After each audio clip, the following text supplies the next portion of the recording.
Meus amigos, meus irmãos, o Centro Espiritual Universalista, o céu da LBV, unifica neste final de ciclo todos os ensinamentos de Jesus em espírito e verdade, mas à luz do novo mandamento.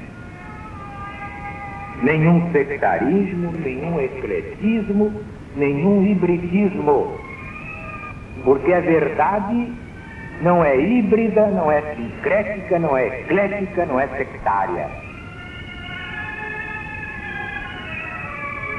A doutrina do céu é exatamente a doutrina do Cristo de Deus, acima de todas as perversidades geradas pelas religiões humanas, diletas filhas de Satanás ou do Anticristo.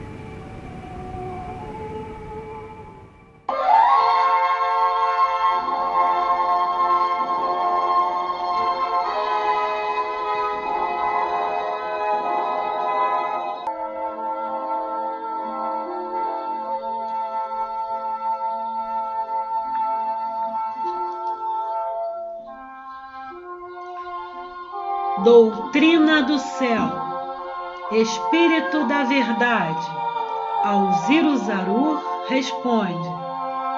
A lição de hoje é A Vida de Jesus 2, publicada no jornal Gazeta de Notícias, no dia 26 de março de 1970.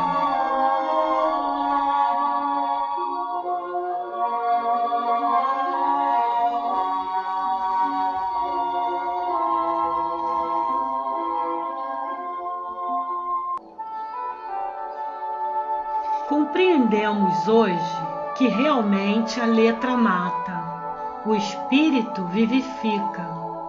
Sem o véu da letra, é completamente outra a explicação do Evangelho.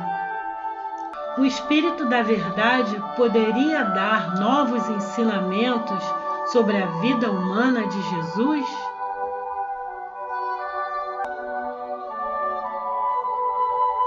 Jesus tinha de ser, aos olhos dos homens, primeiro, um homem tal como vós, revestido da libré material, exatamente como os profetas da lei antiga. Depois, cumprida sua missão terrena, um Deus milagrosamente encarnado, em consequência da divulgação do que o anjo segredara a José e Maria. Revelação que se mantivera até então secreta, e em consequência também das interpretações humanas dadas a essa revelação, as quais prepararam o reinado da letra, transitoriamente necessário como condição e meio de progresso. Finalmente, um homem como qualquer um de vós quanto ao invólucro corporal, e ao mesmo tempo, quanto ao espírito, um Deus. Portanto, um homem-Deus. Sendo a todos vós revelada, neste momento, a origem espiritual de Jesus, que se conservou oculta até hoje, também terá de ser conhecido tudo que se manteve secreto. Trazemos, por isso, a missão de vos dizer qual foi a aparente vida humana de Jesus desde o instante de sua aparição no vosso planeta, chamada na linguagem humana seu nascimento, até a época em que surgiu no templo entre os doutores. O que foi feito dele durante os 3 dias que passou em Jerusalém, tendo a aparência de um menino de 12 anos. Qual a sua vida aparente desde essa época até quando, às margens do Jordão, entrou em missão publicamente, aparentando ser um homem de 30 anos. Tudo na vida humana de Jesus foi apenas aparente, mas se passou em condições tais que, para os homens, houve ilusão, assim como para José e Maria, devendo todos acreditar na sua humanidade, quando ele tão somente revestia um perispírito tangível e, como tal, inacessível às necessidades fisiológicas da vossa existência material. Quando Maria, sendo Jesus pequenino na aparência, lhe dava o seio, o leite era desviado pelos espíritos superiores que o cercavam de um modo bem simples. Em vez de ser sorvido pelo menino, que dele não precisava, era restituído à massa do sangue por uma ação fluídica, exercida sobre a Virgem inconsciente dela. Não vos espanteis de que o leite fosse assim restituído à massa do sangue. Não admitis que o químico possa, pela síntese, compor e pela análise decompor à sua vontade um líquido qualquer, restituindo a cada parte heterogênea a natureza que lhe é própria?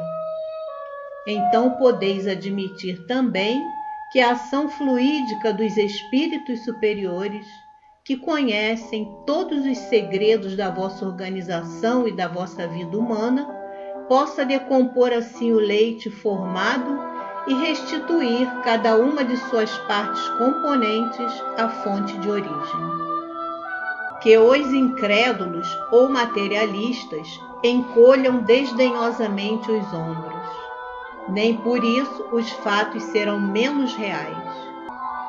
E a experiência já adquirida por efeito dos trabalhos de síntese e análise executados pela química sobre a matéria não basta para vos explicar o fato, que se tornará evidente pela experiência que em breve tereis, da propriedade dos fluidos? Se um magnetizador, no interesse de uma doente, quiser deter a circulação e a emissão do leite, este não deixará de circular e de sair? Como podereis então pretender que a nossa influência sobre vós seja menor que a influência que vós mesmos exerceis uns sobre os outros? Não estranheis ainda que Maria tivesse leite só porque não sofrera a maternidade e era virgem. A maternidade não é uma condição absoluta para que se produza o leite, que não passa de uma decomposição do sangue, determinável por diversas causas. Neste particular, há exemplos frequentes, não só entre as mulheres, mas também entre animais. A virgindade nada influi em tais casos. Não vos detenhais neste ponto, são fatos conhecidos. Em Maria, a decomposição se operou porque o sangue, por efeito do magnetismo espiritual e de uma ação fluídica, foi lactificado. Depois, por ocasião da amamentação aparente, o leite que se formara a seu turno era decomposto e cada uma de suas partes restituída à massa do sangue. A amamentação da infância não era, então, o que é hoje. A mãe amamentava o filho por todo o tempo em que o leite se formava nela.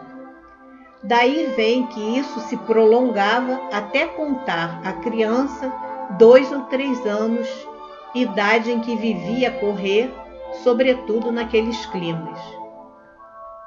Lembrai-vos de que os homens daquela época e, principalmente, daqueles países, tinham costumes diferentes dos vossos. Lá, a vida se passava tanto fora como no interior das habitações.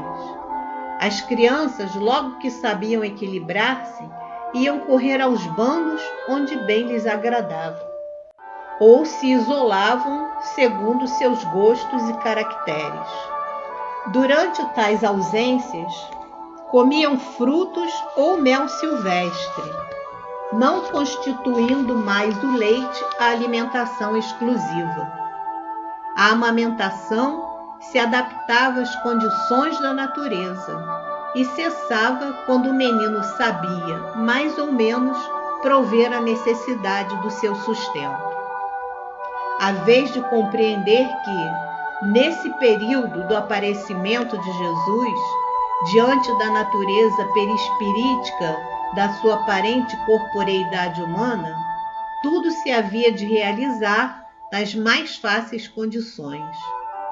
Tudo tinha de concorrer para o fim visado, e concorreu. Aconteceu exatamente o que tinha de acontecer.